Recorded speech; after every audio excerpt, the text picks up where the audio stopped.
ठीक है, question number 10 में है। क्वेश्चन नंबर 10 देखते हैं।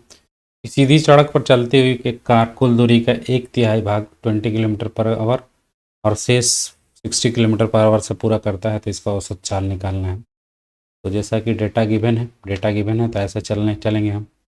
ए से बी तक जाता है, बी से सी तक जाता है, मतलब D/3 distance 2 kilometre per our से चलता है, और 2D/3 कितना से चलता है, 60 किलोमीटर पर आवर के चाल से।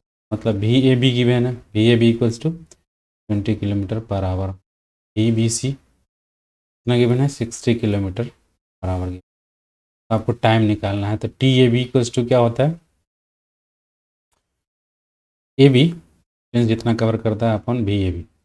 ठीक है, इस वाला रिलेशन को अगर हम लगा लेते हैं तो निकल सकता है। D/3 डिवाइडेड बाई 20 हो जाएगा, तब D/60 kilo, sorry our, time निकालिए तो आवर निकल जाएगा। उसी तरह से TBC भी आपको BC अपॉन VBC हो निकाल लेंगे तो क्या हो जाएगा, 2D/3 अपॉन 60 क्या हो जाएगा, 2D/180। कैंसल आउट कर लेंगे तो D/आवर।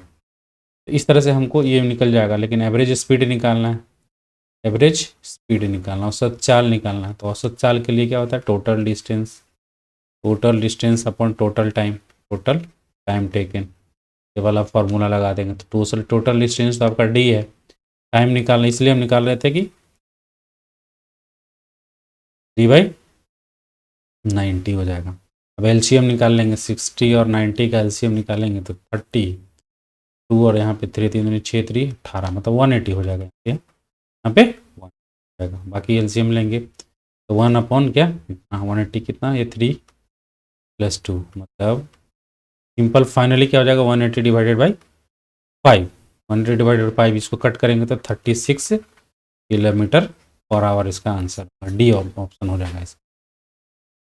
ठीक है, ये 10 नंबर का क्वेश्चन था। आपको 10 नंबर का क्वेश्चन इस तरह से हम इसको सॉल्व कर सकते थे। ठीक है, अब आते हैं क्वेश्चन नंबर 11 के ऊपर। क्वेश्चन नंबर 11, क्वेश्चन नंबर 11 क्या कहता है, क्वेश्चन नंबर 11 कहता है, कुछ जैसे क्वेश्चन आपको दिख रहा है, यदि एक कार अपनी यात्रा में 50 किलोमीटर की दूरी 30 किलोमीटर पर की घंटा से चाल से तय करती है, और अगला 50 किलोमीटर की दूरी 20 किलोमीटर प्रति घंटा की चाल से तय करती है, तो पूरी यात्रा में कार की औसत चाल। तो सेम क्वेश्चन नंबर 10 की तरह ही है, क्वेश्चन नंबर 11 है। तो इसका सॉल्यूशन देखिए बहुत ही आसानी तरीके से निकाल सकते हैं, जैसा कि फिगर से दिख रहा है। यहाँ से A से B तक, B से C तक, A से B तक 50 किलोमीटर, B से C तक 50 किलोमीटर का जो टाइम लग रहा है, सॉरी चाल कितना है, 30 किलोमीटर पर आवर। इसमें जो चाल है इसका 20 किलोमीटर पर आवर है। तो सिंपली यहाँ पे एवरेज स्पीड अगर निकालते हैं हम लोग, average speed simple direct value put कर लेंगे हम इसके केस में। तो क्या था, D अपॉन जो भी टाइम है, D अपॉन क्या, T1 + T2, ऐसा करते हैं।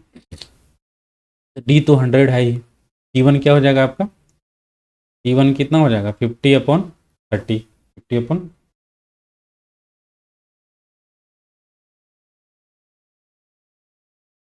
है ना, 50/30 होगा ना जी। यहाँ से 50/30 चल रहा है, इसके केस में भी 50/20 इसका टाइम है।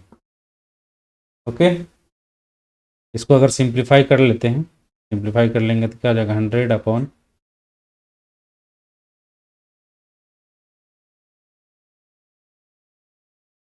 D/2, D/2 में 50 बाई, हाँ ठीक है, टोटल 50 हो जाएगा। इसका डिस्टेंस जो भी था पुट कर लेंगे, इसका LCM ले लेंगे, 3 2 जा 600 हो जाएगा LCM। इसका LCM कितना हो जाएगा, 3 2 जा 600, 50 यहाँ से कॉमन कर लेते हैं, क्या हो जाएगा, 50 कॉमन 100 प्लस यहाँ पे कितना हो जाएगा, 20 + 30, ये कर लेंगे 100 अपन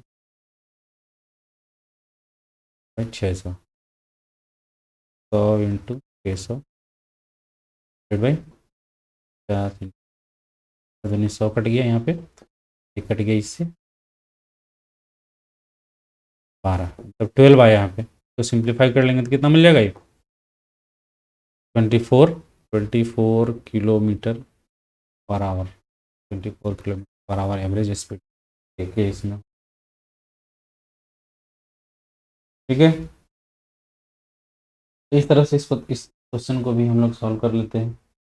अब आते हैं क्वेश्चन नंबर 12 के ऊपर। क्वेश्चन नंबर 12 कहता है एक शिक्षक अपने घर से विद्यालय 50 किलोमीटर प्रति घंटा की चाल से जाता है और 20 किलोमीटर प्रति घंटा की चाल से वापस आ जाता है। तो पूरी यात्रा में शिक्षक की औसत चाल क्या होगी? पूरी यात्रा में शिक्षक की औसत चाल क्या हो जाएगी? सिंपल सा सॉल्यूशन देख लेते हैं कैसे बनाते हैं। इस से यहाँ तक गया, मतलब होम से स्कूल तक गया 50 किलोमीटर का स्पीड, पहले गया इधर से तो 50 किलोमीटर, मान लें कि डिस्टेंस डी है। 50 किलोमीटर से गया, 50 किलोमीटर से गया और 20 किलोमीटर से आ गया, 20 किलोमीटर पर आवर के स्पीड से आ गया। तो निकालना है, तो डी और एच से होम से स्कूल तक डिस्टेंस कितना है नहीं मालूम, तो डी स्पीड कितना है 50। ये हो गया इसका टाइम, कितना समय लगा। इधर से वापस का समय निकाल लेंगे कि स्कूल से होम, क्योंकि डिस्टेंस तो सेम है लेकिन स्पीड कितना है 20। तो दोनों के केस में हम लोग टाइम निकाल लिए। डिस्टेंस तो मालूम है कि डबल हो जाएगा, फिर अब दोनों केस में डिस्टेंस क्या हो जाएगा, डबल हो जाएगा। तो एवरेज स्पीड निकालने के लिए डिस्टेंस को डबल करना, तो भी एवरेज निकालने के लिए क्या हो जाएगा, डिस्टेंस हो जाएगा 2D हो जाएगा, 2D हो जाएगा। और ये जो भी है D/50 और ये D/20 हो जाएगा। सिंप्लीफाई इसको कर लेंगे तो LCM हो जाएगा इसका 100 है ना, 5 गुने 10 करते हैं 100। LCM 100 हो जाएगा, यहाँ पे हो जाएगा 2D, यहाँ पे क्या हो जाएगा 5D। ठीक है, अब इसको और सिंप्लीफाई कर लेंगे, 2D/7D डिवाइडेड बाई 100 हो जाएगा, ये होगा ना। ठीक है, डी से डी कैंसल आउट हो जाएगा, मतलब 200 divided by 7 kilometre per our लगेगा, जो भी दिया होगा। तो इसको अगर कट आउट करते हैं, कट करेंगे तो इसमें से कोई नहीं होगा, ये तो होगा ही नहीं, ये भी नहीं होगा और ये भी नहीं होगा, ये भी नहीं होगा, मतलब इसमें से कोई नहीं होगा। जो भी वैल्यू होगा इसका स्पीड जो होगा average speed 200/7 kilometre per our होगा। ये शिक्षक की चाल होगी, एवरेज औसत 40।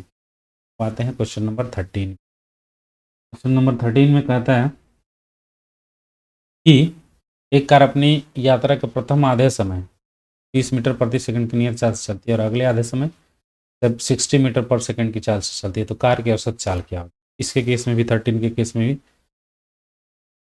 एवरेज स्पीड ही निकालना है। यहाँ से यहाँ तक, ए से बी तक आधा, ये 20 मीटर पर सेकंड, ये 60 मीटर पर सेकंड के स्पीड, इसका एवरेज स्पीड निकालना है। तो पहले TA भी निकाल लेंगे, आधा मतलब D/2/20 मीटर में ही निकालते हैं, क्या हो जाएगा D/40। फिर TBC मतलब आधा ही चल रहा है, D/2/60 मतलब D/120, जो भी होगा सेकंड में ही ले लेते, सारा चीज़ आपको यहाँ पे सेकंड में ही हो। एवरेज क्या हो जाएगा, एवरेज इक्वल्स टू क्या हो जाएगा, आधा आधा तो डी, टोटल डिस्टेंस कितना हो जाएगा D, जो भी होगा D/40 plus D/40 plus D/1। तो सिंप्लीफाई करेंगे हम लोग, सिंपली तो सिंप्लीफाई करेंगे तो D को कॉमन कर लेंगे, तो यहाँ 3 + 1/1 ऐसा कुछ हो जाएगा।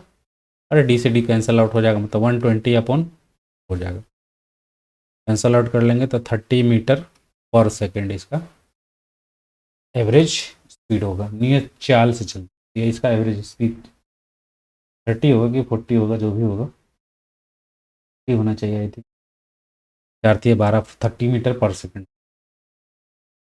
इस तरह से हम ये क्वेश्चन को सॉल्व कर सकते हैं। ठीक है, तो सॉल्व कर सकते हैं। अब आते हैं नेक्स्ट क्वेश्चन की ओर। अब है 14 नंबर, कहता है कि एक कार 10 मीटर त्रिज्या वाले वृत्ताकार पथ पर, क्या कहता है, वृत्ताकार पथ, जैसा कहता है उसी हिसाब से चलेंगे। वृत्ताकार पथ है, इसका त्रिज्या है 10, अब यहाँ से यहाँ तक 10 मीटर है, तो ये भी 10 मीटर हो जाएगा, मतलब टोटल डायमीटर कितना हो जाएगा, तो उसकी औसत चाल होगी 5 मिनट 5 चक्कर लगाता है, मतलब 1 मिनट में 1 चक्कर लगाता है, 5 मिनट में 5 चक्कर, तो 1 मिनट में 1 चक्कर, तो एवरेज निकाल लेंगे। तो वी एवरेज इक्वल्स टू क्या हो जाएगा, जो भी होगा, जितना डिस्टेंस कवर करेगा, डिस्टेंस इतना 2πr कवर करेगा, 2πr, मतलब एक बार में, लेकिन 5 चक्कर लगा रहा, तो 5 चक्कर कितना मिनट में, 5 मिनट।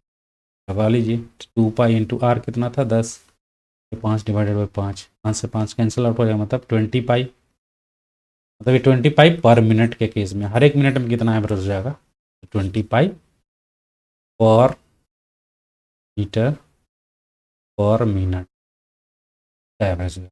ठीक है, अब आते हैं क्वेश्चन नंबर 15 के ऊपर। क्वेश्चन नंबर 15 कहता है, एक पिंड प्रथम 2 सेकंड में 200 मीटर की दूरी तय करती है, 2 सेकंड में 200 मीटर, और अगले 4 सेकंड में 220 मीटर की दूरी तय करती है, तो 7वें सेकंड में अंत में पिंड का वेग क्या होगा। तो जैसा कि पीछे भी क्वेश्चन हम लोग कर चुके हैं, इस तरह के कर चुके हैं, तो देखते हैं करके। यहाँ से मान लें कि यहाँ से यहाँ तक, ए से बी तक चला, फिर बी से सी तक चला, बी से जी तक चला, तो ए से बी तक चला तो कितना समय लिए, 2 सेकंड लिया। डिस्टेंस कितना कवर किया, 200, और नेक्स्ट में ये 4 सेकंड लिया, डिस्टेंस कितना कवर किया, 200। लगता है कि बीच के वाले को तो 7 सेकंड में निकालना है, तो 7th वाले सेकंड में निकालना है। इस तरह के क्वेश्चन में हम रिलेशन पहले फाइंड आउट करते हैं। तो रिलेशन निकालेंगे, v equals to U plus A T. हमको एक्सेलरेशन वेग हमको तो निकालना, वेग निकालना है, वेलोसिटी निकालना, तो देखते निकालते। तो v equals to U T plus half A T square होता है ना। इससे काम होगा, नहीं होगा, इससे काम नहीं होगा। अब आते हैं जो डिस्टेंस कवर किया, डिस्टेंस गिवन है यहाँ पे, एस इक्वल्स टू क्या होता है, U T by T square. इसकी वैल्यू कितनी हुई, 200। यू कितनी वैल्यू दी हुई है, यू नहीं दिया हुआ है, तो टी कितना है, तो 2u हो जाएगा, प्लस हाफ ए नहीं मालूम है, टी कितना है 2 सेकेंड, तो यहाँ 4 हो जाएगा। Simply 200 equals to 2u plus 2, मतलब एक रिलेशन यहाँ पे मिल जाता है, एक रिलेशन यहाँ पे मिल जाता है। ठीक है, अब नेक्स्ट चलते हैं, नेक्स्ट वाले के केस में। अब है इसके केस में, यहाँ से यहाँ तक तो हो गया, लेकिन डिस्टेंस कितना हो जाएगा, 2 से 400 हो जाएगा, 420 हो जाएगा। नेक्स्ट केस में डिस्टेंस 420 हो जाएगा, तो यहाँ पे 420 इक्वल्स टू क्या हो जाएगा, यूटी नहीं मालूम है, टाइम कितना हो जाएगा, 4×2 6 सेकंड हो जाएगा, यहाँ 6 सेकंड प्लस 1/2 इंटू ए इंटू 6 सेकंड, मतलब कितना होगा यहाँ पे बताइए, 36 हो जाएगा। इस तरह से इसको सॉल्व कर लेंगे, तो 420 इक्वल्स टू 6u प्लस 18 है, 6u प्लस 18, मतलब इक्वेशन नंबर 2 मिल जाए। ठीक है, इस तरह से जब मिल जाएगा, तो इक्वेशन फ्रॉम इक्वेशन 1 और 2 से, फ्रॉम 1 एंड 2 से सॉल्व करते हैं, तो ए की वैल्यू आपको मिलती है, ए की वैल्यू आपको मिल जाएगी -45। डाल देते हैं ऐसे, चलिए क्या हो जाएगा, 2u plus 2a equals to 200, फिर 6u plus 18a equals to 420। अब इसमें क्या मल्टीप्लाई करेंगे, 3 मल्टीप्लाई, तो एक्सेलरेशन निकाल, क्या होगा, simple 6u plus 6a equals to 600, और 6u plus 18a equals to 420। Subtract करेंगे तो कैंसिल आउट हो जाएगा, यहाँ पे कितना हो जाएगा, -12a, -12a इक्वल्स टू 8 हो जाएगा, -12a हो जाएगा, हाँ ठीक है, -12a इक्वल्स टू, अब इसको सब्ट्रैक्ट कर लेंगे, तो आई थिंक ये 180 हो जाएगा। ए इक्वल्स टू आपको -15 मीटर पर सेकंड होता है, ए इक्वल्स टू पर सेकंड स्क्वायर, यहाँ से ये निकल जाएगा, और u इक्वल्स टू निकल जाता है आपको, u इक्वल्स टू आपको निकल जाएगा, इससे अगर निकालेंगे 115 मीटर पर सेकंड निकल जाएगा। आपको जो है उसका वेग निकालना है, v equals to U plus 8, इस वाले में पुट कर लेंगे, तो क्या हो जाएगा, 115 प्लस, ये माइनस है तो -15 इंटू, क्योंकि टी है 7 सेकंड में निकालना है, तो 7 सेकंड से इस तरह से निकाल लेंगे, तो हमको आपको मिल जाएगा 115 माइनस 135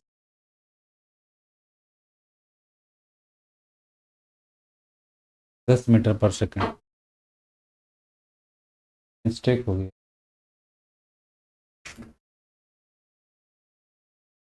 10 मीटर पर सेकंड आ जाना चाहिए। 10 मीटर पर सेकंड होता है।